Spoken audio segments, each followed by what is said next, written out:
আমার এই মোস্তারা মুস্তাদ আমাদের মাদ্রাসায় আসছে, এজন্য আমরা সবাই, বিশেষ করে আমি খুব আনন্দিত এবং গর্বিত।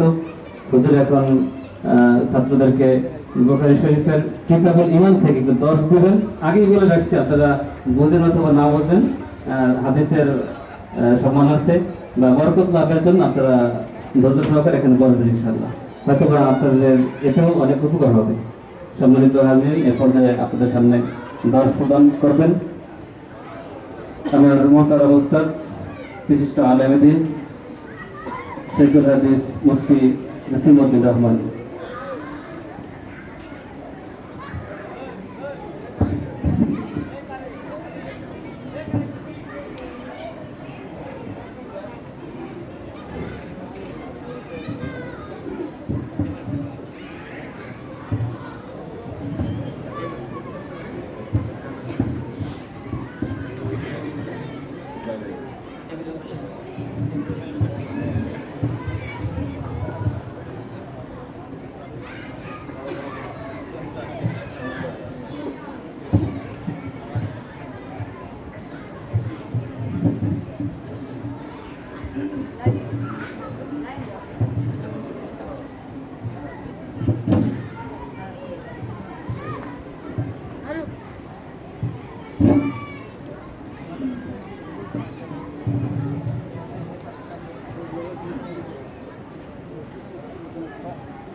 وهو قول وفعل ويزيد وينقص.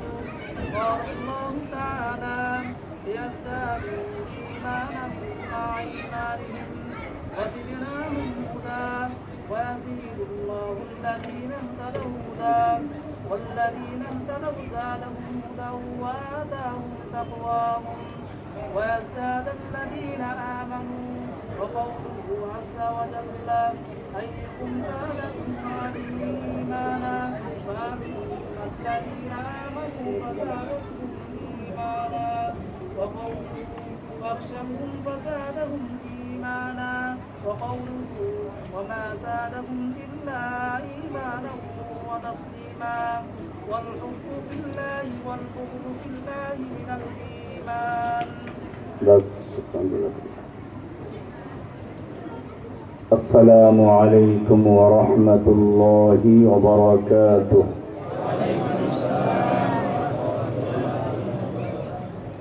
الحمد لله وحده والصلاة والسلام على من لا نبي بعده. أما بعد فأعوذ بالله من الشيطان الرجيم. بسم الله الرحمن الرحيم. واتبع ما يوحى إليك من ربك وقال رسول الله صلى الله عليه وسلم من يرد الله به خيرا يفقهه في الدين صدق الله تعالى وصدق رسوله النبي الأمي الكريم ونحن على ذلك لمن الشاهدين والشاكرين والحمد لله رب العالمين আল্লাহ সুবহানাহু ওয়া তাআলার মহান দরবারে লাখো শুকরিয়া জ্ঞাপন করছি, যিনি আমাদেরকে জামিয়া ইসলামিয়া ফুরকানিয়া মাদ্রাসা লাউখোলা জাজিরা শরীয়তপুর এই মাদ্রাসা দারসুল বুখারী শরীফের দার্সে অংশগ্রহণ করার তৌফিক ইনায়েত করেছেন। এজন্য বলি আলহামদুলিল্লাহ। মূলত বুখারী শরীফ হাদিসের কিতাব। হাদিসের অনেক কিতাব আছে, তার মধ্যে 6টা কিতাব হচ্ছে যা as-sihah as-sitta নামে পরিচিত, বিশুদ্ধ 6টি কিতাব। তার মধ্যে গোটা মুসলিম উম্মার কাছে সর্বাধিক স্বীকৃত, সর্বজন গৃহীত আসাহুল কুতুব বা'দা কিতাবিল্লাহ, আল্লাহর কোরআনের পরে সবচেয়ে বিশুদ্ধতম যে কিতাবটি, সেটি হচ্ছে আমাদের সামনে যেটা নিয়ে আমরা বসে আছি, বুখারী শরীফ। ইমাম বুখারী রাহমাতুল্লাহি আলাইহি এই হাদিস সংগ্রহ করতে গিয়ে যথেষ্ট কষ্ট করেছেন। আপনারা অনেক তার ব্যাপারে শুনেছেন। তিনি দীর্ঘ কয়েকদিনের সফর করে একটা হাদিস সংগ্রহ করার জন্য গেলেন, যে অমুক এলাকায় অমুকে একটা হাদিস জানে। গিয়ে দেখলেন লোকটা একটা ঘোড়া পালতো, সে ঘোড়ার সামনে ঘাস ধরছে, ঘোড়া ঘাসের লোভে সামনে আসে, লোকটা আবার একটু দূরে সরে যায়, ঘোড়াটা আবার দূরে সরে যাচ্ছে। এই কাণ্ড দেখে ইমাম বুখারী রাহমাতুল্লাহ আলাইহি ওখান থেকে আবার ওনার বাহন ঘুরিয়ে ফিরে যাচ্ছিলেন। একজন লোক জিজ্ঞেস করলো যে ভাই, আপনি তো অনেক দূর থেকে এই লোকটার সঙ্গে সাক্ষাৎ করতে আসলেন, তার সঙ্গে সাক্ষাৎ না করে আবার চলে যাচ্ছেন, বিষয়টা তো বুঝলাম না। ইমাম বুখারী রাহমাতুল্লাহ আলাইহি বললেন, শোনো, আমি শুনেছিলাম এই লোকটা একটা হাদিস জানে, আল্লাহর রাসূলের হাদিস। আমি ওই হাদিসটা তার থেকে সংগ্রহ করার জন্য অনেক দূর থেকে সফর করে এসেছিলাম, কিন্তু দেখলাম একটা লোক সে ঘোড়াকে ধোঁকা দিচ্ছে, প্রতারণা করছে। যেই লোক একটা ঘোড়ার সঙ্গে প্রতারণা করতে পারে, ঘোড়াকে ঘাসের লোভ দেখিয়ে এরকম সামনে নিতে পারে, সেই লোকটা যে হাদিসের বেলায় ধোঁকা দিবে না তার নিশ্চয়তা কি? আমি এর থেকে হাদিস নিব না, সেজন্য ফিরে যাচ্ছি। ইমাম বুখারী রাহমাতুল্লাহ আলাইহি কোন একটা নৌযানে যাচ্ছেন, একজনের সঙ্গে খুব ভালো পরিচয় হলো। আমাদের সঙ্গে দেখা হলি তো অনেকে বলে, সাহেব আপনার লেকচার শুনেছি সেই 2009 সাল থেকে, অনেক ভক্ত। মুহূর্তের মধ্যেই তো আমরা বিশ্বাস করতে পারি। ইমাম বুখারী রাহমাতুল্লাহ আলাইহি লোকটাকে বিশ্বাস করলেন, কথায় কথায় বলে দিলেন যে ভাই, আমি যদি ঘুমিয়ে পড়ি খেয়াল রাখবেন, আমার এই ব্যাগের ভিতরে 50,000 দিনারের থলি আছে। কত? 50,000 দিনার মানে বর্তমান সময়ের কয়েক কোটি টাকা। ইমাম বুখারী, ইমাম আবু হানিফা রাহমাতুল্লাহ আলাইহি এরা অনেক বড় ধনী ছিলেন। তো যাই হোক, ওই যে বন্ধুরূপী ব্যক্তি এত বড় টাকার লোভ আর সামলাতে পারলেন না। কিছুক্ষণ পরে সে বলা শুরু করলো যে আমার 50,000 দিনার চুরি হয়ে গেছে, কে চুরি করলো, টাকা পাচ্ছি না। ইমাম বুখারী বিষয়টা বুঝলেন যে ওই যে আমি ওকে বললাম, এখন সে তল্লাশি চালিয়ে আমার ব্যাগের থেকে টাকাটা নিবে, একদিকে সে টাকাটা পেয়ে যাবে, ঠিক আছে আমার টাকা যাবে।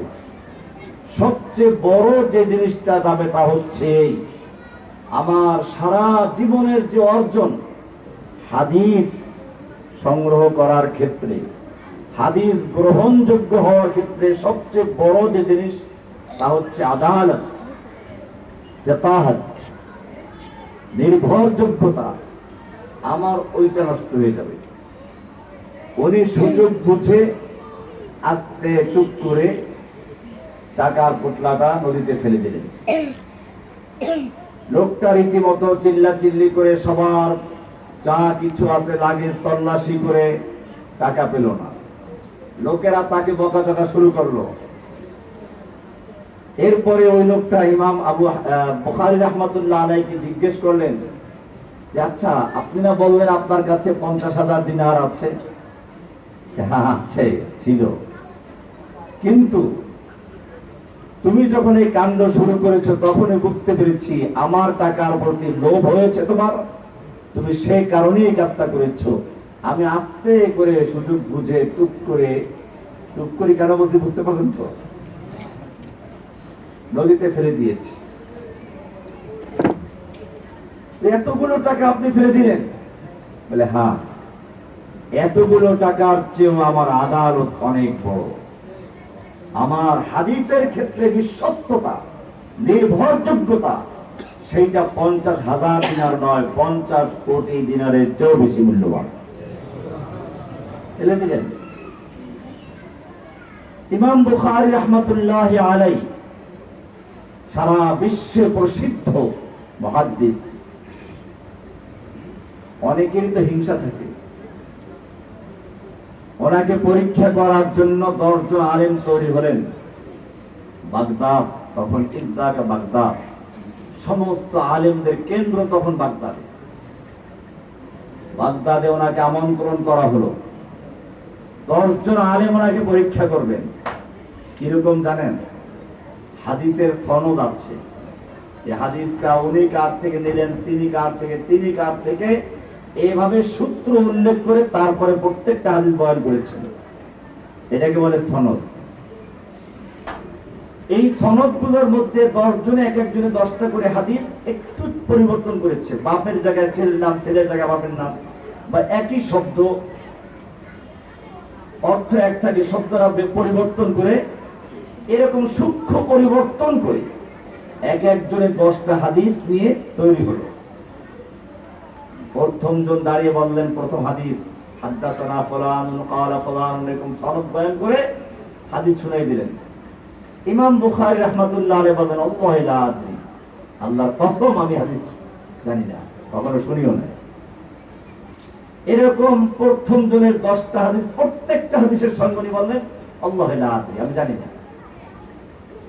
প্রথম জন শেষ হয়ে গেল, দ্বিতীয় জন দাঁড়ালেন। এরা কিন্তু ওই বাগদাদের বড় বড় বিজ্ঞ আলেম। ইমাম বুখারীকে যারা পরীক্ষা করতে এসেছেন তারা তো ছোটখাটো না, সমাজের পরিচিত আলেম। দ্বিতীয় জন ওরকম 10টা বললেন, উনি প্রত্যেকটা হাদিসে বললেন না। জনগণ বলল শুনেছিলাম ইমাম বুখারী এত বড় আলেম, এই যে আমাদের দেশের বড় বড় আলেমরা এতগুলো হাদিস বলছে, উনি একটা হাদিস জানেন না, কেমন বড় আলেম। কিন্তু ওই বড় আলেমরা ঠিকই বুঝতে পেরেছেন 10 জনে এক একজনে 10টা করে কয়টা হয়? 100 হাদিস একটু সামান্য পরিবর্তন করে বয়ান করে শেষ করলেন। ইমাম বুখারী একই কথা বললেন, আল্লাহু লা আদরি, আমার এই হাদিস জানা নাই। সবার যখন শেষ হয়ে গেল, ইমাম বুখারী রাহমাতুল্লাহ আলাইহি দাঁড়িয়ে বললেন, আপনাদের বলা শেষ হয়ে গেছে? বলে হ্যাঁ। তাহলে এবারে শুনুন, আমি যে বলেছি এই হাদিসগুলো আমি জানি না, প্রথম ব্যক্তির প্রথম হাদিস, সেখানে এই ভুলটা করেছিল, বিশুদ্ধ হবে এরকম। দ্বিতীয়টা এরকম ভুল করেছে, এ জায়গায় শুদ্ধ হবে এরকম। এইরকম 100 হাদিস ভুলটাকে আগা বয়ান করে তারপরে সংশোধন করে দিয়ে বয়ান করে দিয়েছে। ওই দিন সমস্ত আলেমরা ঐক্যবদ্ধ ভাবে, সম্মিলিত ভাবে তাকে একটা খেতাব দিলেন, তবে কওমি জননী না, আমিরুল মুমিনিন ফিল হাদিস।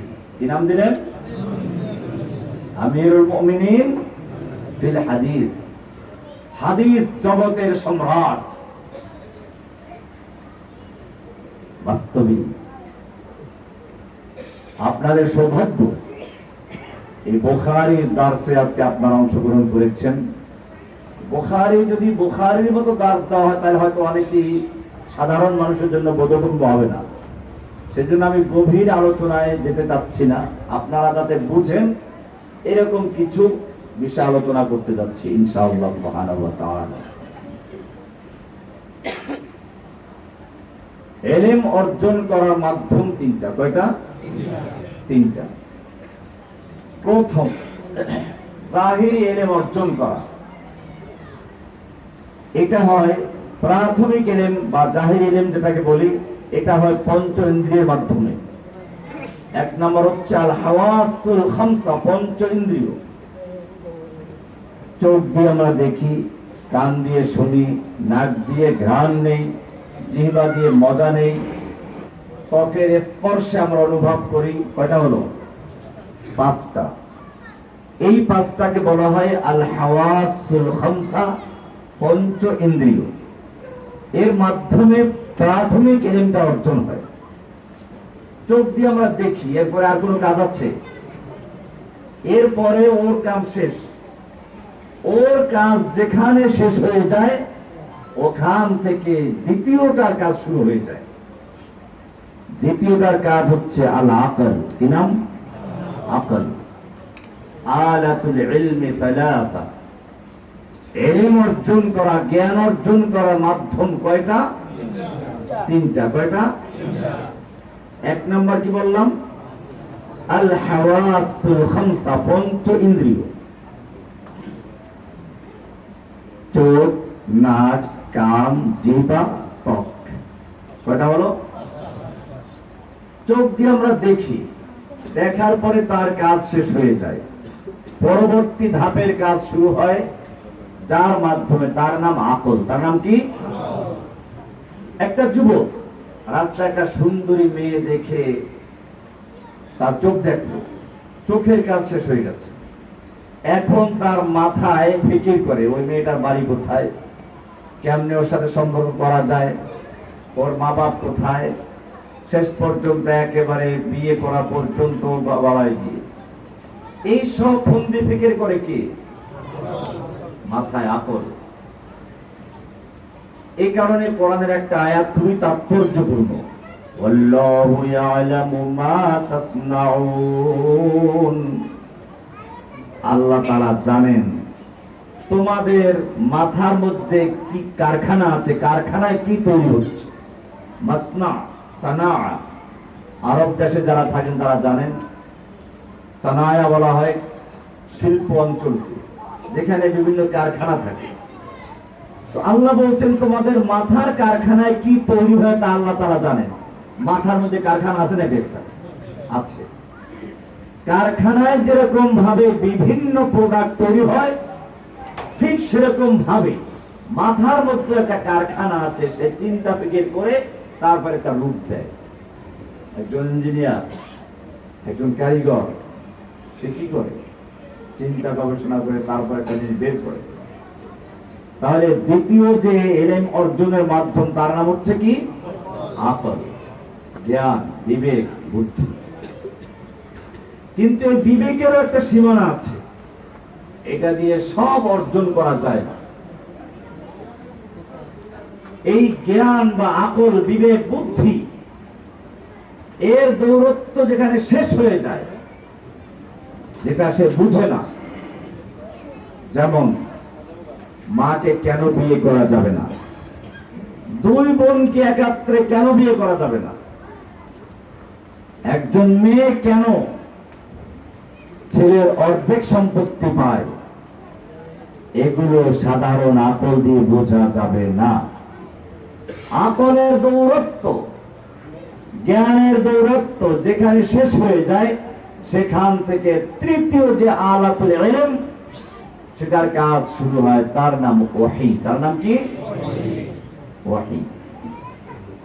মা ইয়ানতিকু আনিল হাওয়া ইন হুয়া ইল্লা ওয়াহয়ুন ইউহা।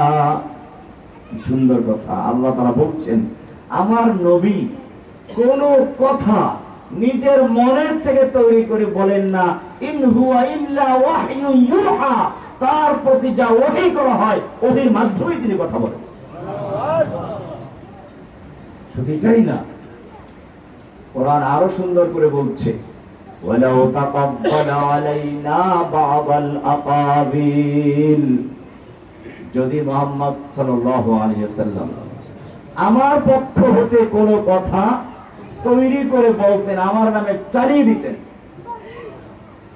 আমার নামে আল্লাহ বলেছেন এই কথা বলে যদি কোনো কথা মুহাম্মদ সাল্লাল্লাহু আলাইহি ওয়াসাল্লাম নিজের মনের থেকে তৈরি করে চালিয়ে দিত, লাআখাযনা মিনহু বিল ইয়ামিন, আমি তার ডান হাতটা চেপে ধরতাম, সুম্মা লাকাতা'না, তারপরে কি, মিনহুল ওয়াতিন, এরপরে তার গর্দানের শাহরতটা কেটে দিতাম, যেন কথাই বলতে না পারে। ফামা মিনকুম মিন আহাদিন আনহু হাজিজিন, আর এই কাজ করতে আমাকে বাধা দেওয়ার মতো কেউ ছিল না। কে বলেছেন? আল্লাহ তাআলা। বুঝেন কত কঠিন কথা। আল্লাহ রাসূল সাল্লাল্লাহু আলাইহি ওয়াসাল্লাম যা বলেছেন, সব কিছু শরিয়া হিসেবে যা বলেছেন, সব বলেছেন কার পক্ষ হতে? এই জন্য ওহী দুই রকম হয়। কয় রকম? ওহী হচ্ছে দুই রকম, ওহী মাতলু, ওহী গায়রে মাতলু। ওহী মাতলু হচ্ছে কোরআন। ওহী মাতলু কি? বুখারীর একটা হাদিস আছে যে আল্লাহ রাসূল সাল্লাল্লাহু আলাইহি ওয়াসাল্লাম সম্পর্কে ইবনে আব্বাস বলেছেন, কানা রাসূলুল্লাহ সাল্লাল্লাহু আলাইহি ওয়াসাল্লাম আজওয়াদা বিল খায়র, সব মানুষের মধ্যে সবচেয়ে বড় দানশীল ছিলেন আল্লাহ রাসূল সাল্লাল্লাহু আলাইহি ওয়াসাল্লাম। ওয়া কানা আজওয়াদু মা ইয়াকুনু ফি রমাদান হিনা ইয়ালকাউ জিবরিল, আর সবচেয়ে বেশি দান করতেন রমজান মাসে, যখন জিবরাইল তার সঙ্গে সাক্ষাৎ করতেন। ফায়ুদারিসুল কোরআন, জিবরাইলের সঙ্গে কোরআনের দাওর করতেন। হাফেজ সাহেবরা যেমন একে অপরকে শোনায়, প্রথম জন দ্বিতীয় জনকে, দ্বিতীয় জন প্রথম জনকে শোনায়, আল্লাহ রাসূল সাল্লাল্লাহু আলাইহি ওয়াসাল্লামের সঙ্গে জিবরাইলের দাওর হতো। এরপরে যে কথাটা বলেছেন ইবনে আব্বাস রাদিয়াল্লাহু তাআলা আনহু, দুনিয়ার কোন প্রেমিক, দুনিয়ার কোন আশিক, দুনিয়ার কোন ভক্ত তার প্রিয়জন সম্পর্কে এত সুন্দর উপমা দিয়ে কথা বলতে পারবেন। তিনি কি বলেছেন? قال رسول الله صلى الله عليه وسلم أجود بالخير من الريح المرسلة। রিহ মুরসালা কি আগে বুঝেন? কোরআনে আছে ওয়াল মুরসালাত উরফা, বসন্তের শুরুর দিকে যে বাতাস প্রবাহিত হয়, কেমন লাগে? সুন্দর বাতাস না? কি এই বাতাসের ক্রিয়া কি জানেন? তিনটা। কয়টা? এক নম্বর হচ্ছে এই বাতাস যখন প্রবাহিত হয়, গোটা পরিবেশের ভিতরে একটা দ্রুত পরিবর্তন চলে আসে, রং বদলে যায়। যে গাছগুলো শুকিয়ে গেছিল, পাতা নেই, ঝরে পড়েছিল, সবুজ পাতা গজায়। যে জমিগুলো শুকিয়ে গিয়েছিল, সেখানে নতুন ঘাস জন্মায়। যে পশুগুলো হাড্ডিসার হয়ে গিয়েছিল ওরা ঘাস খেয়ে তরুতাজা হয়ে যায়। এক নাম্বার হচ্ছে ব্যাপকভাবে উপকৃত হয়, আম ফায়দায় আম। দুই নম্বর হচ্ছে এটা দ্রুত পরিবর্তন হয়, দেখবেন বসন্তের শরীরে খুব দ্রুত পরিবর্তন এসে যায়।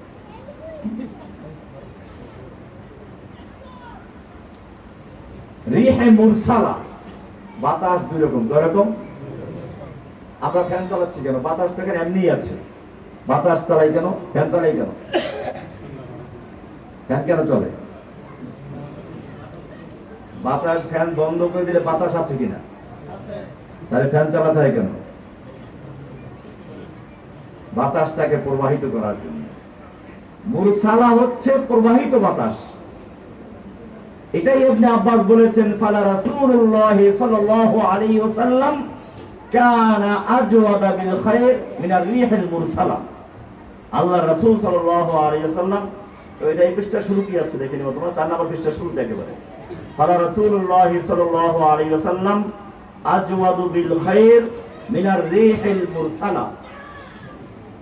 আরে যেখানে তোমরা কিতাবুল ঈমান খুলেছো ওর ডান পাশে বিষয় দেখো, শুরুতে একেবারে রিহে মুরসালা অর্থাৎ প্রবাহিত বাতাস, বদ্ধ বাতাস না। বদ্ধ বাতাস আছে, ফ্যান বন্ধ করে ঘামাবো আমরা, উপকার নাই। শ্বাস নিতে পারবো ঠিক আছে, কিন্তু ঘামিয়ে যাব। বাতাসটা কি করতে হবে? তাহলে প্রবাহিত বাতাসে উপকৃত হওয়া যায়। আল্লাহ রাসূল সাল্লাল্লাহু আলাইহি ওয়াসাল্লামকে তুলনা করেছেন মিনার রিহিল মুরসালা, প্রবাহিত বাতাস। যে বাতাস সবার কাছে গিয়ে সমানভাবে পৌঁছে দিয়ে অন্তরটাকে শীতল করে দেয়। তার মানে হচ্ছে যে অন্তরগুলো মরে গিয়েছিল সে মুর্দা অন্তরগুলোকে জীবিত করে দেয়। কিভাবে? যেই সমাজের লোকেরা জীবন্ত মানুষকে কবর দিত, যেই সমাজের লোকেরা মানুষকে খুন করার জন্য ওসিয়ত করে যেত, লুটতরাজ ছিল যেখানে সাধারণ অভ্যাস, সেই সমাজের লোক যেখানে মানুষের পথের কোনো দিশা ছিল না, সেই সমাজের লোকগুলোকে আল্লাহ রসুলের সংস্পর্শে শুধু পথের দিশাই দিয়েছে তা না, পথের দিশাই বানিয়ে দিয়েছে। খুবই সুন্দর করে বলেছেন। আমি এই হাদিসটা প্রথম পড়েছি জামিয়া রহমানিয়াতে, শেখুল হাদিস মরহুম আল্লামা শেখ আজিজুল হক রাহিমাহুল্লাহ তাআলা, আর দ্বিতীয়বার পড়েছি দেওবন্দে প্রথম খণ্ড নাসির আহমদ খান সাহেবের কাছ থেকে। ওনাদের সনদ প্রসিদ্ধ, কাজে আমি সনদ বয়ান করতে গিয়ে আজকে সময় দিতে পারবো না। আপনারা ওই সনদে আজকে যারা আলেমরা বসে আছেন ইচ্ছে করলে আমার সনদে হাদিস বয়ান করতে পারবেন, অনুমতি দেওয়া হলো। মাঝখানে এটা আলেমদের জন্য বললাম। তো যেটা বললাম, আল্লামা আজিজুল হক রহমতুল্লাহ আলাই এই হাদিসটা পড়াবার সময় বলতেন, दुर्फिशानी ने तेरी पत्रों को दरिया कर दिया, दुर्फिशानी ने तेरी पत्रों को दरिया कर दिया, दिल को रोशन कर दिया, आंखों को पीना कर दिया। दुर्फिशानी ने तेरी पत्रों को दरिया कर दिया। আমার নবীর একটা স্পর্শ, একটু সংস্পর্শে আসা, একটু চোখের দৃষ্টি, তত্রোं को दरिया कर दिया, বিন্দুকে সিন্ধুতে পরিণত করে দিয়েছে। দিল को रोशन कर दिया, आंखों को बीना कर दिया। যে অন্ধজনের চোখে আলো ছিল না তাদের চোখে আলো দান করেছেন, অন্তরের দৃষ্টি খুলে দিয়েছেন। खुद न थे जो राह पर औरों के हादी बन गए, क्या नजर थी जिसने मुर्दों को मसीहा कर दिया। যাদের নিজের পথের কোনো দিশা ছিল না, আমার রাসূলের সংস্পর্শে এসে শুধু তারা পথের দিশাই পেয়েছে তা না, এক একজন পথের দিশারি হয়ে গেছে।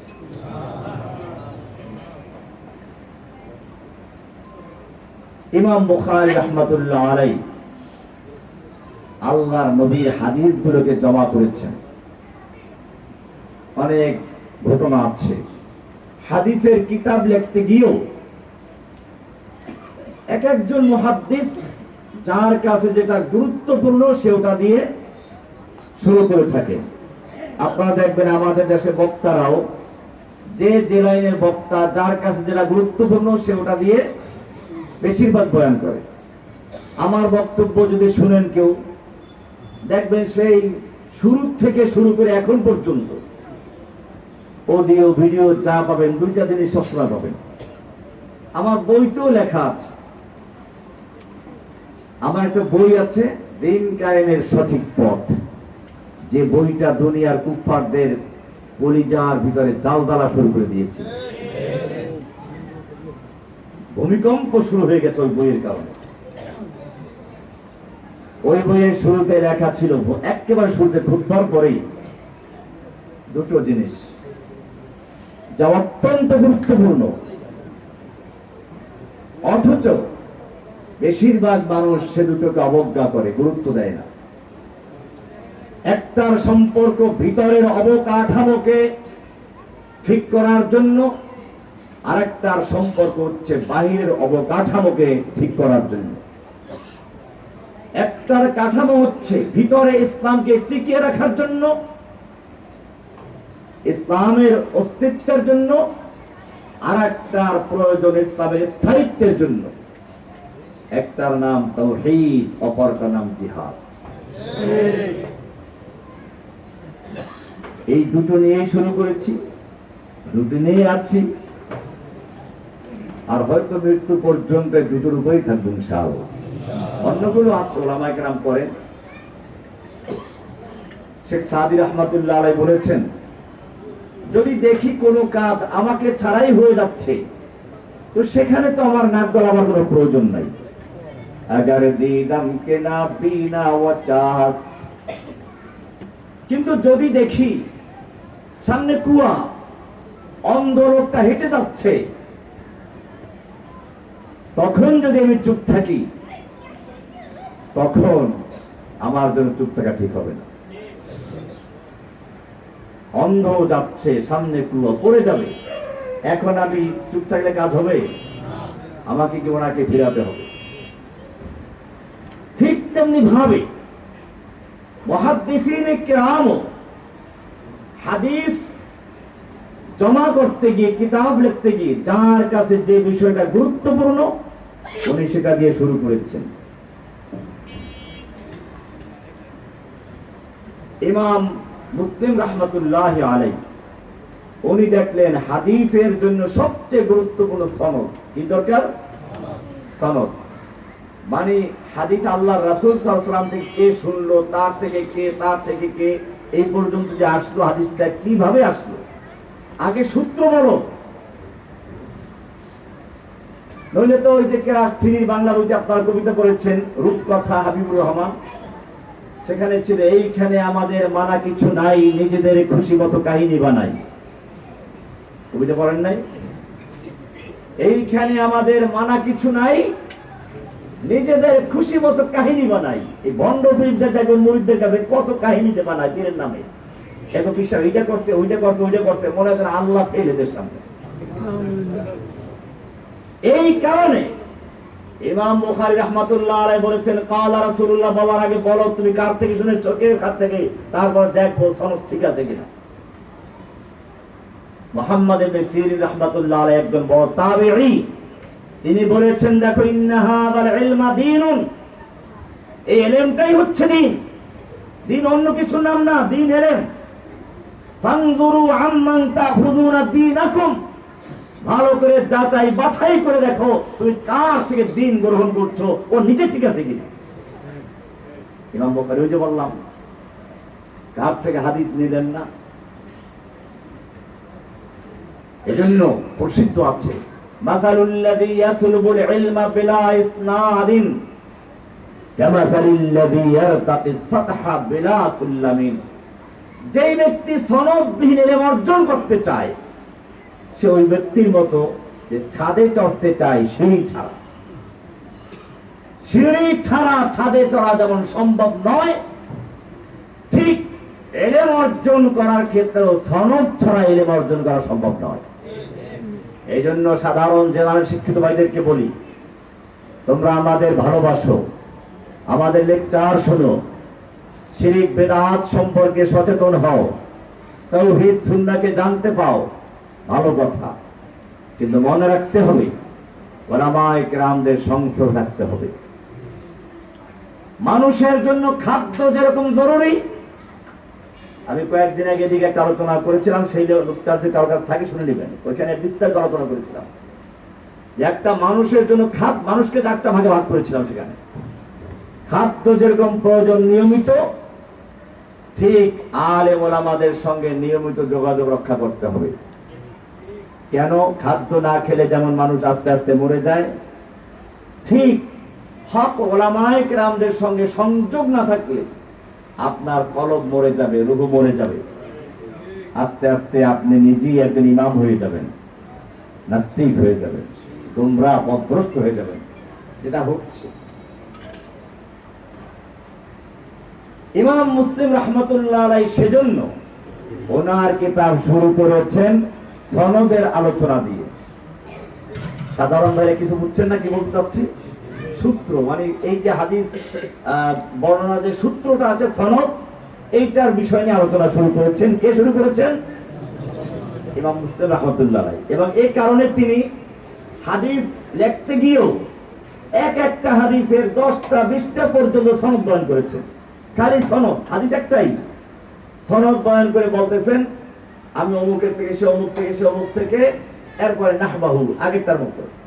যারা হাদিস পড়েছেন তারা জানেন, কারণ তার দৃষ্টিভঙ্গি হচ্ছে হাদিসের সনদ জমা করে দেওয়া, সনদের গুরুত্ব দেওয়া। ইমামে ইবনে মাজাহ, এই যে আমাদের বইগুলো আমাদের আছে কেনা হিসাব, উনি আমার ছাত্র, আমার কাছে এই কিতাবটা নয় পড়েছেন বললেন। আমি ওই সময় সম্ভবত কথাটা বলেছিলাম যে ইমাম ইবনে মাজাহ রাহমাতুল্লাহি আলাইহি উনি দেখলেন যে ইবাদত কবুল হওয়ার জন্য 2টা শর্ত। কয়টা শর্ত? 2টা শর্ত। 1 নাম্বার শর্ত হচ্ছে ইখলাসুন নিয়্যাত, নিয়তটা খালিস করব কার জন্য? আল্লাহর জন্য। কোরআন বলা আছে ওয়ামা উমিরু ইল্লা লিয়াবুদুল্লাহা মুখলিসিনা লাহুদ্দীন হুনাফা, আল্লাহর জন্য একনিষ্ঠভাবে খালেস করে তার ইবাদত করতে বলা হয়েছে। তাহলে প্রথম শর্ত কি? ইখলাসুন নিয়্যাত। প্রথম শর্ত কি? মনে রাখবে, ইবাদত কবুল হওয়ার জন্য কয় শর্ত? 2 শর্ত। 1 নম্বর শর্ত কি? এই যে কুরবানি করবেন, এখানে বলা আছে ইয়ানালাল্লাহু লুহুমুহা ওয়ালা দিমাউহা ওয়ালাকিন ইয়ানালুহুত তাকওয়া মিনকুম, তোমাদের কুরবানির পশুর মাংস, রক্ত এগুলো আল্লাহ তাআলার কাছে পৌঁছে না, আল্লাহর কাছে পৌঁছে তোমাদের তাকওয়া। তাহলে 1 নম্বর যে ইখলাসুন নিয়্যাত। 2 নম্বর যেটা সবচেয়ে গুরুত্বপূর্ণ তা হচ্ছে আপনি ইখলাসের সঙ্গে আমল করলেন কিন্তু রাসূলের সুন্নাহ নেই, কাজ হবে? আমরা যোহরের ফরজ করি কয় রাকাত? 4 রাকাত। আসরের ফরজ কয় রাকাত? 4 রাকাত। এশার ফরজ কয় রাকাত? মাঝখানে মাগরিব কয় রাকাত? 3 রাকাত ফরজ। আপনি চিন্তা করেন আজকে আমি মাগরিবের নামাজটাকেও 4 রাকাত পড়ব, এবং লৌকিকতার জন্য না, লোক দেখাবার জন্য না, ঘরের দরজা বন্ধ করে একেবারে কেউ দেখবে না, আমি 1 রাকাত নামাজ বেশি পড়বো, 4 রাকাত পড়বো। 1 রাকাত পড়লে 1টা রুকু বাড়বে, 2টা সিজদা বাড়বে, সুবহান রাব্বিল আযীম বাড়বে, আলা বাড়বে, নামাজ হবে? কেন হবে না? আপনার ইখলাস সব ঠিক আছে, ইখলাস ঠিক আছে, তারপর নামাজ হবে না। আপনি কোরবানির 3 দিন চিন্তা করলেন সবাই পেট ভরে মাংস খাচ্ছে, আমি আল্লাহকে দেখাই দেবো আল্লাহ তোমাকে কত ভালোবাসি, রোজা রাখবো, রোজা হবে? কেন হবে না? ইখলাস তো আছে, সুন্নাহ নাই। কি নাই? এই জন্য কোরআন বলছে কুল ইন কুনতুম তুহিব্বুনাল্লাহা ফাত্তাবিউনি ইউহিব্বুকুমুল্লাহ, তোমরা যদি সত্যিকার অর্থে আল্লাহকে ভালোবাসতে চাও, আল্লাহকে ভালোবাসো, ফাত্তাবিউনি, হে নবী আপনি ওদেরকে জানিয়ে দিন, ফাত্তাবিউনি, আমার ইত্তেবা করো। ইত্তেবা হচ্ছে গরুর বাছুর যেমন গরুর পিছনে পিছনে দৌড়ায়, তাবউন তাবিআতুন বলা হয় গরুর বাছুরকে। নকশে কদম পর চলনা, পদাঙ্ক অনুসরণ করে চলা। কাঁটাদার জঙ্গলে চলতে গেলে আগে আগে যে চলে, আপনি তার পায়ের জায়গায় পা ফেলেন কেন? ওই জায়গায় নিরাপদ আছে। এটাকে বলা হয় ইত্তেবা। এর নাম কি? তার মানে হচ্ছে আপনার বুঝে আসুক বা না আসুক, আল্লাহর নবীর কোন সুন্নাহ যদি সহিহ সনদে প্রমাণিত হয়, তাহলে সেটা কোরআনের আনুগত্য হুকুম মানা যেমন ফরজ, রাসূলের আনুগত্য করাও কি? কে বলেছেন? কোরআন বলছে ফাত্তাবিউনি, আপনি পরিষ্কার জানিয়ে দিন, কুল ইন কুনতুম তুহিব্বুনাল্লাহ, যদি তোমরা সত্যি আল্লাহকে ভালোবাসতে চাও, আল্লাহর ভালোবাসার দাবি সত্যি হয়ে থাকে, ফাত্তাবিউনি, তাহলে আমার ইত্তেবা করো, আমি যেভাবে যে কাজ করতে বলেছি সেভাবে সে কাজ করো। আল্লাহ বলেছেন আকিমুস সালাত, সালাত কায়েম করো। সালাত কিভাবে করবে আমাকে দেখো। আল্লাহ বলেছেন ওয়ালিল্লাহি আলান নাসি হিজ্জুল বাইতি মান ইসতাতা ইলাইহি সাবিলা, সালাত হজ করতে বলেছেন আল্লাহ। হজ কেমনে করবে? খুযু আন্নি মানাসিকাকুম, আমি যেভাবে হজ করছি সেভাবে হজ করো। সুতরাং ওই যে একদল আছে কোরআন মানে হাদিস মানে না, এরা কি কোরআন মানে? কোরআনই তো বললো আল্লাহ রাসূলকে আনুগত্য করার জন্য। কত বড় বেয়াদব! এই বেয়াদব গুলো যদি আপনার এলাকায় থাকে সাবধান করে দিবেন। আমি জেলখানায় পেয়েছিলাম, আলহামদুলিল্লাহ সেগুলো তওবা করেছে। আবার আমার কাছে ছিল যেহেতু তওবা করেছে, তা আমি মনে করেছিলাম যে তওবাটা সঠিক হলো কিনা, কিন্তু বের হয়েও কিছু লোক আমার সাথে এই গতকাল কি দেখা করেছে। আমি খুশি হলাম যে মাশাআল্লাহ এদের অনেক একটা বড় সংখ্যা যুবক আছে, এটা হাদিস মানত না, নামাজ 2 রাকাত। তা আবার আমরা যেরকম পড়ি এরকম না, ওদের লিডাররা যেরকম দেখায় হাদিস তো মানে না, তাহলে কেমনে পড়বে? ওদের পাতি নেতারা দেখায় যে এরকম পড়ো সেরকম পড়তো। ওরা বলতো, কোরআনে আয়াত আছে, ইয়া আইয়ুহার রাসূল বাল্লিগ মা উনজিলা ইলাইকা মির রাব্বিক, হে রাসূল আপনি আপনার রবের পক্ষ থেকে যা আদিষ্ট হয়েছেন, অধিপ্রাপ্ত হয়েছেন, এরা তাবলীগ করে দিন, পৌঁছিয়ে দেন। তাবলীগ মানে কি? পৌঁছিয়ে দেন। তার মানে পিয়নের মতো, পিয়ন যেমন চিঠি পৌঁছিয়ে দেয়, রাসূলের কাজ হচ্ছে চিঠি পৌঁছিয়ে দেওয়া, আল্লাহর বার্তা পৌঁছিয়ে দেওয়া, আর কোনো কাজ নেই। নাউযুবিল্লাহ। ওরা এই একটা আয়াত দেখছে, এটাকে আরবিতে বলে হাফিজতা শাইআন আগাবাত আনকা আশিয়া। একটা দেখছে, বাকি হাজারগুলো ভুলে গেছে। কোরআনে কি খালি একটা আয়াত আছে রাসূল সম্পর্কে? আল্লাহ রাসূলকে আল্লাহ বলেছেন বাল্লিগ মা উনজিলা ইলাইকা মির রাব্বিক, হে রাসূল আপনার রবের পক্ষ থেকে আপনার প্রতি যা আদেশ নাযিল হয়েছে, যে ওহী নাযিল হয়েছে, মা উনজিলা ইলাইকা যা নাযিল হয়েছে সবগুলো পৌঁছে দেন, কোনো গোপন করতে পারবেন না। ওয়া ইল্লাম তাফআল, যদি সবটা না পৌঁছে দেন, ফামা বাল্লাগতা রিসালাতা, তাহলে মনে রাখবেন আল্লাহর রিসালাতের দায়িত্ব আপনি আদায় করেন নাই। আপনাকে আল্লাহর বাবা জবাবদেহি করতে হবে। এটা এই জন্য যাতে করে কেউ কথা বলে না যে আল্লাহর নবী 60,000 কি 60,000 কালাম, 30,000 জাহের, 90,000 বাতিল, কি কথা আছে না? আল্লাহ নবী কি গায়েব করে গেছেন? এটা মূলত ওইটা। পৌঁছে দিন সবটা, কিছু গোপন করতে পারবেন না।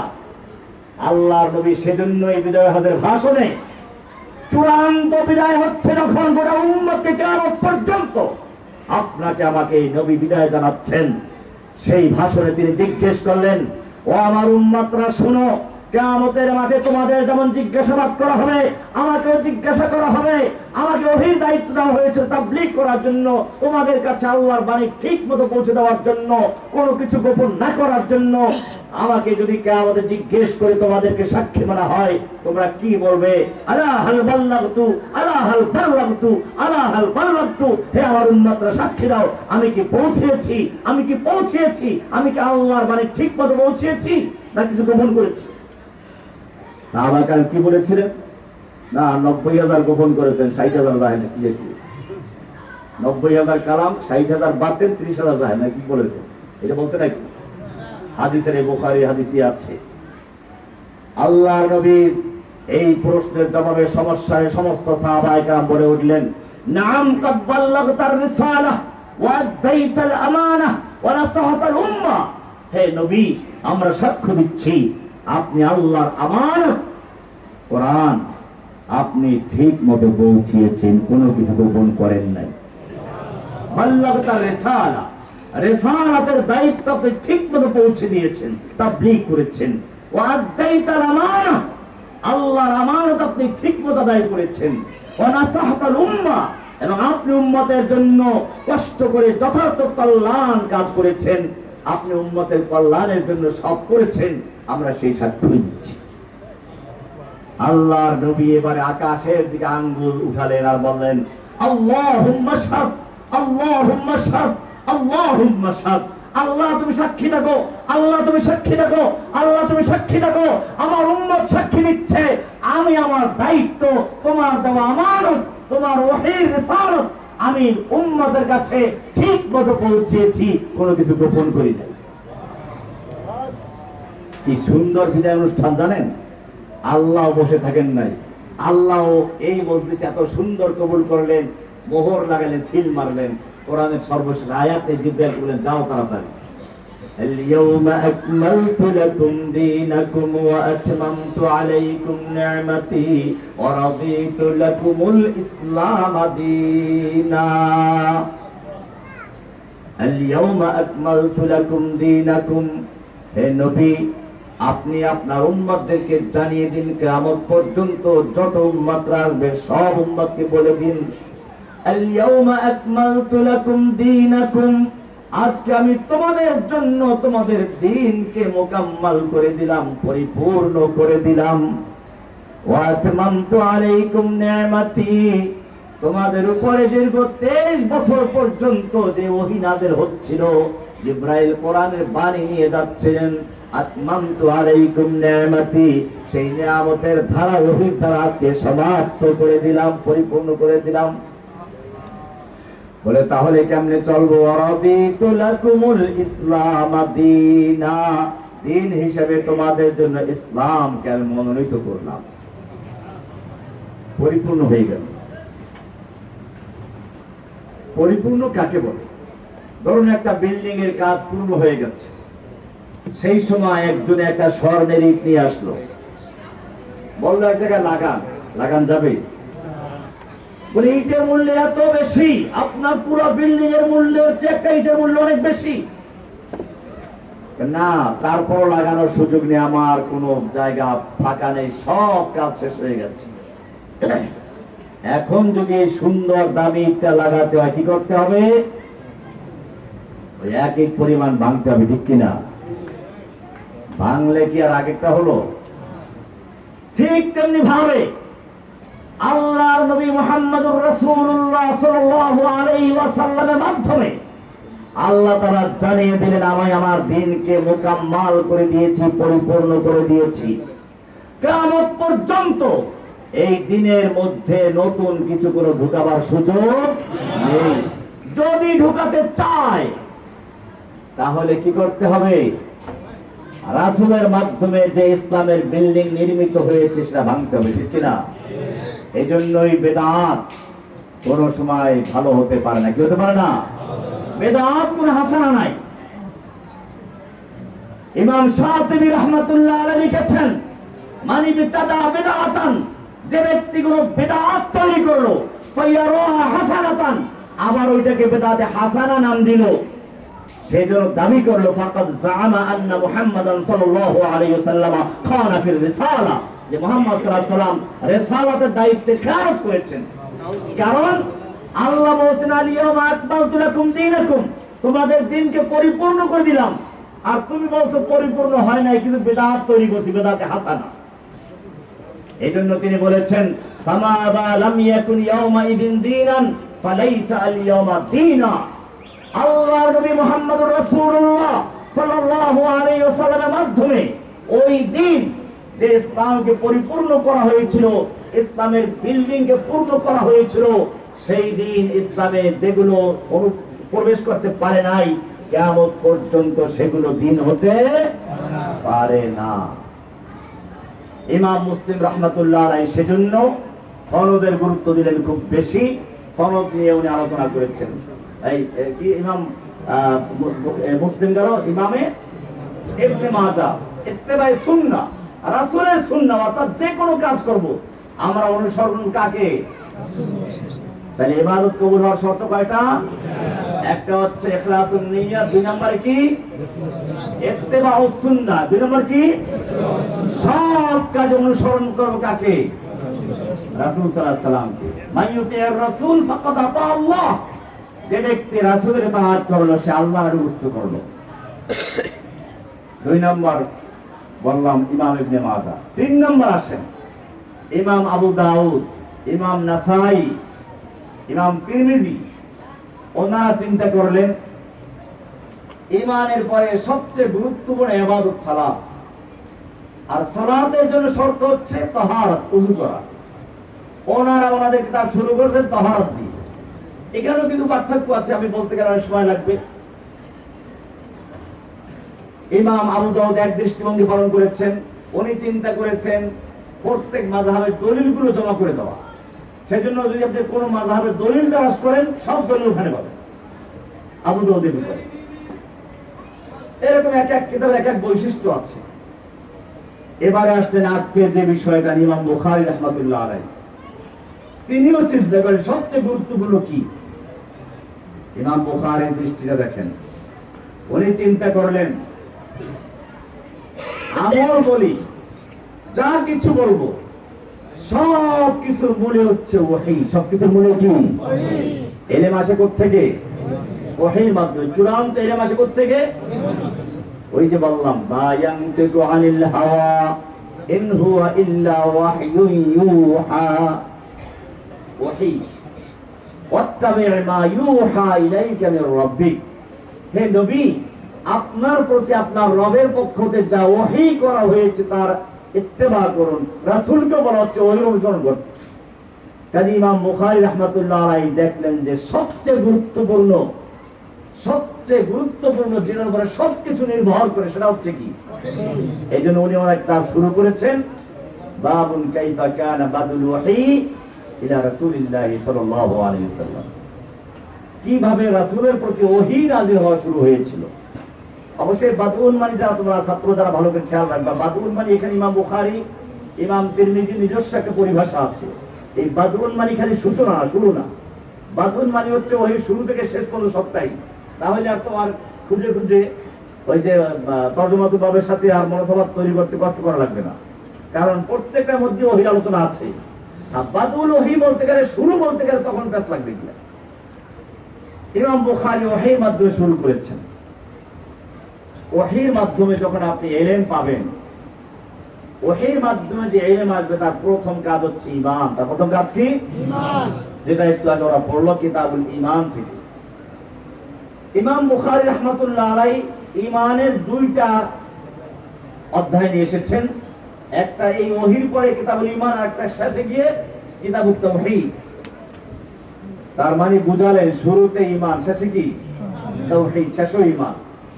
মাঝখানে যা কিছু করো যদি তোমার তাওহীদ না থাকে জিরো। আপনি অনেক শূন্য লেখেন, শূন্য শূন্য শূন্য, কোনো মূল্য আছে? আগে একটা এক লেখেন এক, তারপর এক শূন্য, কত হয়ে গেছে? আর এক শূন্য, আর এক শূন্য, আর এক শূন্য, আর এক শূন্য। শূন্য যত বাড়ছে একের মূল্য তত বাড়ছে। তাহলে যদি আগে এক না থাকে শূন্যর কোনো মূল্য আছে? একটা হচ্ছে ঈমান, লা ইলাহা ইল্লাল্লাহ, তাওহীদ। লা ইলাহা ইল্লাল্লাহ তো পড়েন, জিকিরও করেন, একটু চিন্তা করবেন। হ্যাঁ, জিকির তো করবেন, অবশ্যই করবেন। এই মাসে আরো বেশি করবেন। এই মাস তাকবীরের মাস। হ্যাঁ, শাহরুল হজ। কিসের মাসটা? শাহরুল তাকবীর। সাহাবায়ে কেরাম এই মাসে বাজারে গিয়ে তাকবীর বলতেন। খালি ওই আইয়ামে তাশরীকের কয়দিন না, পুরা এই 10 দিন পুরো তাকবীর বলতেন। আল্লাহু আকবার, আল্লাহু আকবার, লা ইলাহা ইল্লাল্লাহ, আল্লাহু আকবার, আল্লাহু আকবার, ওয়ালিল্লাহিল হামদ। তাকবীর। ইমাম বুখারী রাহমাতুল্লাহ আলাইহি বুঝিয়ে দিলেন তাওহীদ হচ্ছে মূল বিষয়, মূল ভিত্তি। এক এটা এরকম, যেমন আপনি পুরাতন বিল্ডিং এ রং করতে গেলে আগে পুরাতন রংগুলো ঘষে মেজে ধুয়ে মুছে পরিষ্কার করে এরপরে নতুন রং করেন। ঠিক তেমনি ভাবে লা ইলাহা বলে, লা মানে নেই, ইলাহা মানে কোনো মাবুদ, লা ইলাহা নেই কোনো মাবুদ। মাবুদ মানে কি? আব্দুন থেকে গোলাম। আব্দুল অর্থ কি? আবেদ মানে যে গোলামি করে, মাবুদ মানে যার গোলামি করা হয়। বান্দার সবচেয়ে মূল্যবান, সবচেয়ে দামি যে টাইটেল, সেটা হচ্ছে আল্লাহর গোলাম হওয়া, আব্দ হওয়া। কি হওয়া? আল্লাহর নবী মুহাম্মদ রাসূলুল্লাহ সাল্লাল্লাহু আলাইহি ওয়াসাল্লাম জীবনের সবচেয়ে সম্মানের কাজ কোনটা বলুন তো? মেরাজ। কোনটা? মেরাজ। আল্লাহ তাআলা রাসূলকে দেখেছেন, এর চেয়ে বড় কোনো মূল্য হতে পারে? সেইখানে আল্লাহর নবীর নাম উল্লেখ করেন নাই। 15 নম্বর পারার প্রথম সূরা বনী ইসরাঈলের প্রথম আয়াত দেখবেন, সুবহানাল্লাযী আসরা বিআবদিহি, সুবহানাল্লাযী আসরা বিআবদিহি লাইলাম মিনাল মাসজিদিল হারাম ইলাল মাসজিদিল আকসা। সুবহানা আল্লাযী, আমি এই ব্যাখ্যা করতে যাচ্ছি না, কারণ বিষয়গুলো অনেক দূরে দূরে যাচ্ছে। আব্দিহি, সে আল্লাহ যিনি তার আব্দকে, তার গোলামকে, তার দাসকে মসজিদুল হারাম থেকে ডেকে নিয়েছেন বাইতুল মুকাদ্দাস পর্যন্ত। এখানে আব্দ উল্লেখ করেছেন। সূরা কাহাফে দেখবেন মূসা আলাইহিস সালাতু ওয়াস সালামের একটা ঘটনা আছে। ওনাকে হয়তো কেউ একটা সুন্দর বক্তব্য রাখলেন, ভালো বক্তব্যের সময় বলা বলি করে না যে মাশাআল্লাহ আজকে খুব ভালো বক্তব্য হয়েছে। কিছু অতি উৎসাহী ভক্ত তো থাকে, যে বলে মাশাআল্লাহ হুজুর আপনার মতো লেকচারার জীবনে শুনি নাই, আপনার থেকে বড় আলেম দুনিয়ায় কেউ আছে? মুসা আলাইহিস সালাম চিন্তা করলেন যে নবী, যুগের নবী তো সবচেয়ে বড় আলেম, তাই না? কাজে উনি স্বাভাবিকভাবে এটা বাস্তবে সত্য যেটা সেটাই বলেছেন। কিন্তু আল্লাহ তাআলার এই জিনিসটা পছন্দ হয় না, কারণ বলতে হবে আল্লাহু আ'লাম, আল্লাহ সবচেয়ে ভালো জানেন কে বড় আলেম। এই কারণে আল্লাহ তাআলা বললেন যাও। কোথায় যাবে? সূরা কাহফে দেখবেন, ফাওয়াজাদা আবদাম মিন ইবাদিনা, আমার বান্দাদের থেকে, আব্দুনদের থেকে কোন একজন আব্দকে পেয়েছে, আমার গোলামদের থেকে কোন একজন গোলামকে পেয়েছে। এখানে নাম পর্যন্ত উল্লেখ করে নাই। কোরআনে নাম আছে নাকি? তাফসীরে কোন কেতাব বলেছে খেজের, খোদায়ের, খোদার বিভিন্ন নাম আছে। ওই যে আপনার বলেন খোয়াজ খেজের, ওটা সাদা খেজের, আসলে উর্দুতে লেখতে গিয়ে খোয়াজ হয়ে গেছে। হ্যাঁ, উর্দুতে লিখতে গেলে খা ও আলিফ হয় খাজা, তো ওইটা লিখতে গিয়ে আমাদের দেশে মানুষ তো বুঝে না, এই অপরার মধ্যে আসলে ওটা খাজা। উর্দু ভাষী পাকিস্তান, বাংলাদেশ, ইন্ডিয়ানরা বলছে খাজা খেজের, হয়ে গেছে খোয়াজ খেজের। এই নাম কোথাও নাই। কোরআনে কি বলা আছে? ফাওয়াজাদা আবদাম মিন ইবাদিনা, আমার বান্দাদের থেকে, গোলামদের থেকে একজন গোলামকে পেয়েছে। মুসা আলাইহিস সালামকে পাঠাইলেন, যাও আমার এক বান্দার কাছে যাও। পাঠাইলেন। মুসা আলাইহিস সালামকে বললেন, হাল আত্তাবিউকা আলা আন তুআল্লিমানি মিম্মা উল্লিমতা রুশদা। দেখেন ইলম দুই রকম, একটা হচ্ছে ইলমুল কিতাব, কিতাবের ইলম যেটা আমরা পড়ছি, আর একটা হচ্ছে ইলমুল ওয়াকি'ে, বাস্তবতার ইলম। বাস্তবতার ইলম সকলের থাকে না। মুসা আলাইহিস সালাতু ওয়াস সালামকে আল্লাহ তাআলা বললেন, যাও তোমাকে কিছু শিখতে হবে, ছাত্র হও। ছাত্রদের ভর্তির শর্ত আছে না? ভর্তি ফরমের শর্ত থাকে কিনা? দেখেন ভর্তি ফরমের শর্ত আছে, তোরা কাহারটা পড়বেন। মুসা আলাইহিস সালাম সেই বান্দাকে বললেন, হাল আত্তাবিউকা আলা আন তুআল্লিমানি মিম্মা উল্লিমতা রুশদা, তোমাকে যে ইলম দান করা হয়েছে, আমি তোমার থেকে একটু ইলম অর্জন করব, এই জন্য তোমার শিষ্যত্ব গ্রহণ করতে চাই, তোমার ছাত্র হতে চাই, তোমার সঙ্গে থাকতে চাই, একটু তো অনুমতি হবে? বললেন, ইন্নাকা লান তাসতাতিয়া মাইয়া সাবরা, তুমি আমার সঙ্গে থাকতে পারবে না, কারণ তোমার যে ইলম আমার ইলম তার চেয়ে একটু ভিন্ন, বাস্তবতা আছে।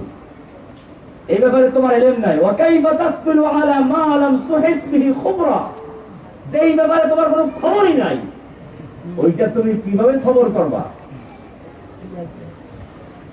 তারপর বললো যে না, ফাতা যদি ইনশাআল্লাহ সাবিন, আমি ধৈর্য ধারণ করব, খবরকারী পাইবেন ইনশাআল্লাহ।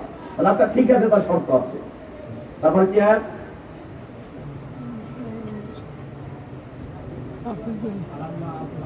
আর ওইটা না, ওইটা কাছে তোমার কাছে যে আরে মুসা আলাইহিস সালামকে শর্ত দিল কি যে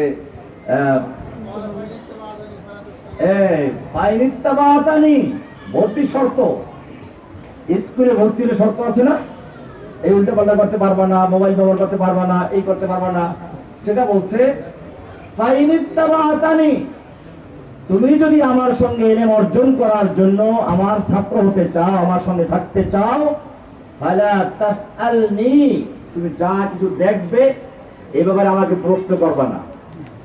তারপরে হাত্তা উহদিসা লাকা মিনহু যিকরা, আমি যতক্ষণ না তোমাকে নিজের থেকে বলবো অতক্ষণ প্রশ্ন করতে পারবা না। চলতে রইল, মুসা আলাইহিস সালাম চলতে রইলেন, একটা খাল বাঁধলো, নৌকায় পার হলো, দুটো এতিম বাচ্চা নৌকায় পার করালো, পয়সা দিল না, খেদেরকে চিনে তারা, পয়সা নেয় নাই, দেখছে দুজন ভালো মানুষ, বুজুর্গ মানুষ, তারা আপনারা আল্লাহ রাস্তা পার করে দিলাম, হুজুর দেখে পয়সা নেয় নাই, কোনো কিছু নেয় না। করলেন কি, ওই লোকটা লাঠি দিয়ে খোঁচা মেরে নৌকার তক্তা ভেঙে দিলে নিচের থেকে। মুসা তো খেপে গেছেন, কামটা করা লাগি, তুমি এই ছেলে দুটো এতিম আমাদেরকে বিনা পয়সায় পার করাইলো, তুমি নৌকা ভেঙে দিলা। ওই আব্দুল সালেহ বলেন কি, আলাম আকুল, আমি কি বলছিলাম না, ইন্নাকা লান তাস্তাতিআ মাইয়া সাবরা, তুমি আমার সঙ্গে ধৈর্য ধারণ করতে পারবে না। ঠিক আছে, মাফ চাই, আর হবে না। লা তাসআলাকি লা তাখুযনি বিমা নাসিতু, ভুল করেছি, এইবার আমাকে ক্ষমা সুন্দর দিন দেখুন। চলতে লাগলো। এরপরে ওই তিনটা ঘটনা ঘটছে, আমি সেগুলো যাচ্ছি না। এখানে পরবর্তীতে ব্যাখ্যা দেওয়া হয়েছে, ব্যাখ্যাগুলো আপনার সূরা কাহাফ থেকে দেখে নেবেন, এটা খুব গুরুত্বপূর্ণ ভালো ভালো জিনিস। মুসা আলাইহিস সালামের ইলম ছিল, ইলমুল ওহী ছিল, কিন্তু কিছু বাস্তব ফিকহুল ওয়াকিআ এটা ছিল না। আল্লাহ তাআলা সেটা দেখিয়ে দিলেন যে ওর কাছে গিয়ে শিখো ইলমুল ওহী। বলছিলাম লা আব্দুল, এইখানেও ওই যে মুসা আলাইহিস সালাম যে লোকটার কাছে গেলেন, আল্লাহ তাআলা পাঠালেন, আল্লাহ তাআলা তার নাম কোরআনে উল্লেখ করে না, উল্লেখ করেছেন কি বলে? আল্লাহু আকবার, আব্দুল বলে। তার মানে আব্দাম মিন ইবাদিনা, আমার বান্দাদের থেকে একজন বান্দার কাছে যাও, তাকে পাইল। কোরআনের গুরুত্বপূর্ণ আয়াতগুলোতে আছে ওয়া ইবাদুর রহমান, রহমানের ইবাদ গোলাম, মাঝখানে ইবাদুল লির রহমান নাই, লাম হযফ করে দেওয়া হয়েছে। তার মানে হচ্ছে আল্লাহর সঙ্গে বান্দার সম্পর্ক ইবাদত, আল্লাহর আব্দের সঙ্গে মাবুদের সম্পর্ক এমন যে এখানে কোনো মাধ্যম থাকে না, ভায়া থাকে না। কোরআন বলছে ওয়াইদা সাআলাকা ইবাদি আন্নি, ওয়াইদা সাআলাকা ইবাদি আন্নি, হে নবী, যদি আপনাকে আমার বান্দা আমার সম্পর্কে জিজ্ঞেস করে, ফাইন্নী করিব, আমি তো বান্দার কাছেই আছি। অথচ এরকম আয়াত হলে সেখানে আল্লাহ বলেন হে নবী, আপনাকে এটা জিজ্ঞেস করলে ওইটা বলুন, আপনি বলুন। যেমন দেখা যাবে ইয়াসআলুনাকা আনিল আহিল্লা, হে নবী, আপনাকে লোকেরা চাঁদ সম্পর্কে জিজ্ঞেস করবে, কুল হিয়া মাওয়াকিতুল লিন-নাস, আপনি বলে দিন এটা হচ্ছে মানুষের সময় নির্ধারণ করার জন্য এবং হজের সময় নির্ধারণ করার জন্য একটা চিরস্থায়ী ক্যালেন্ডার। ইয়াসআলুনাকা আনির রূহ, হে নবী, আপনাকে লোকেরা জিজ্ঞেস করে রূহ সম্পর্কে, কুল রূহু মিন আমরি রাব্বি, আপনি বলে দিন রূহটা হচ্ছে আল্লাহর একটা কমান্ড। ইয়াসআলুনাকা আনিল মাহিদ, আপনাকে লোকেরা জিজ্ঞেস করবে হায়েজ ওয়ালা মেয়েদের সম্পর্কে, ঋতু চলাকালীন সময়ে তার সাথে সহবাস করা যাবে কিনা। কুল হুয়া আযান, আপনি বলেন না নাপাক, ওর কাছে সহবাস করা যাবে না। এরকম ভাবে যত জায়গায় বলছে আপনাকে প্রশ্ন করবে, আল্লাহ বলছেন কুল, আপনি উত্তর দিন, উত্তরটা আপনার মাধ্যমে যান। কিন্তু যখন প্রসঙ্গ আসছে আল্লাহর নিজে, ওয়াইদা সালাকা ইবাদি আন্নি, হে নবী আপনাকে যদি লোকেরা আমার প্রসঙ্গে জিজ্ঞেস করে, আমার সম্পর্কে জানতে চায়, এইখানে আর ফাকুল আপনি বলা নাই ফাইন্নি করিব, আমি তো বান্দার কাছে আছি, উজিবু দাওয়াতাদ দাঈ ইদা দাআনি, আমি বান্দার ডাকে সাড়া দেই যখন বান্দা ডাক দেয়। ডাক দিতে দেরি হয়, শুনতে উজিবু দাওয়াতাদ দাঈ আগে, ইদা দাআনি পরে, সাড়া দেই আগে, ডাক দেই পরে। এটা এরকমই ভাত রান্ধে নাকি, যেন ভাত রান্না, চাউল রান্না কর ভাত হয়ে যাবে, কিন্তু হয়ে গেছি, বিষয়টা এরকম।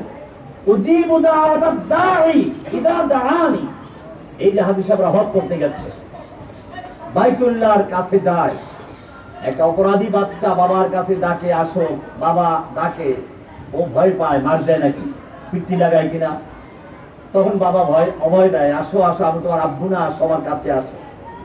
কাবার গিলাফে লেখা আছে, সুন্দর সোনালী অক্ষরে অনেক ক্যালিগ্রাফি লেখা, কি সুন্দর সুন্দর আয়াত। নব্বি ইবাদি আন্নী আনাল গফুরুর রহিম, আমার বান্দাদেরকে আপনি জানিয়ে দিন, নব্বি ইবাদি, ওই যে আব্দুল, আমার আব্দদেরকে আপনি জানিয়ে দিন, যারা আমার আব্দ, আমার গোলাম, আমার দাস, ওদেরকে জানিয়ে দিন, আন্নী আনাল গফুরুর রহিম, আমি বড় ক্ষমাশীল দয়ালু, আমি রাগান্বিত না, আমি ধিক্কার দিব না, আমি প্রতিশোধ নিব না, আমি খোটা দিব না। আন্নী আনাল গফুরুর রহিম, ওয়া মান ইয়ামাল সুআন আও ইয়াযলিম নাফসাহু সুম্মা ইস্তাগফিরিল্লাহ ইয়াজিদিল্লাহা গফুরুর রহিমা। ওয়া মান ইয়ামাল সুআন, যত অন্যায় করে থাকিস, আও ইয়াযলিম নাফসাহু, অথবা নিজের উপরে জুলুম করে ফেলেছ, অত্যাচার করে ফেলেছ, যত অন্যায় তুমি করেছ, তুমি ফিরে যেও না, সুম্মা ইস্তাগফিরিল্লাহ, যদি আল্লাহর কাছে ক্ষমা চাই, ইস্তিগফার করে, ইয়াজিদিল্লাহা গফুরুর রহিমা, সে আল্লাহকে ক্ষমাশীল এবং দয়ালু পাবে। সব জায়গায় ইবাদত,